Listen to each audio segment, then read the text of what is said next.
আসসালামু আলাইকুম। Medina IT house থেকে আপনাদের শুভেচ্ছা ও স্বাগতম জানাচ্ছি।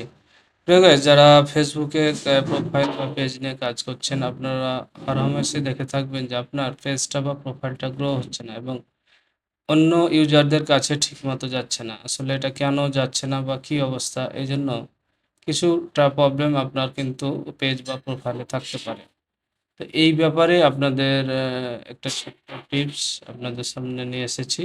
তো আমার এই টিপসটি আপনারা দেখার পর যদি উপকার হয় তাহলে একটু শেয়ার করে দিবেন এবং আমার এই পেজটাকে ফলো দিয়ে পাশেই থাকবেন। পরবর্তীতে অন্য কোনো টিপস আপনাদের জন্য নিয়ে আসবো।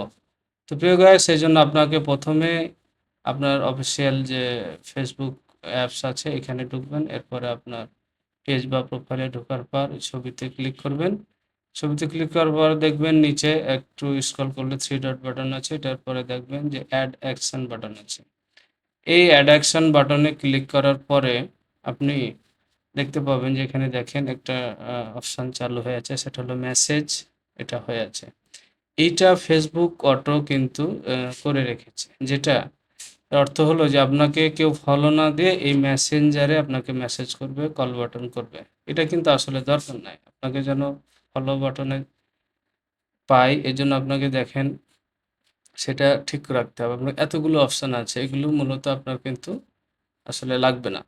এজন্য আপনি কি করবেন? এই অপশনগুলোকে অটোমেটিক আপনি বন্ধ করে দিবেন। এজন্য আপনাকে এখানে ১ম এ এই মেসেজের যে রিমুভ বাটনটা আছে এখানে আপনি ক্লিক করবেন। এখানে ক্লিক করার পরে দেখবেন যে আপনার চলে যাবে।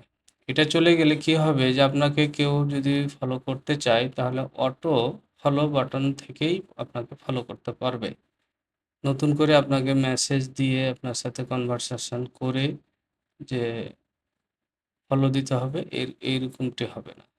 তো প্রিয় গাইস, এই ছোট্ট টিপসটি যদি আপনাদের ভালো লাগে তাহলে আমার এই পেজটাকে ফলো দিয়ে পাশে থাকুন এবং এটাকে শেয়ার করে দিবেন, যেটা ভবিষ্যতে আপনাদের কাজে লাগবে।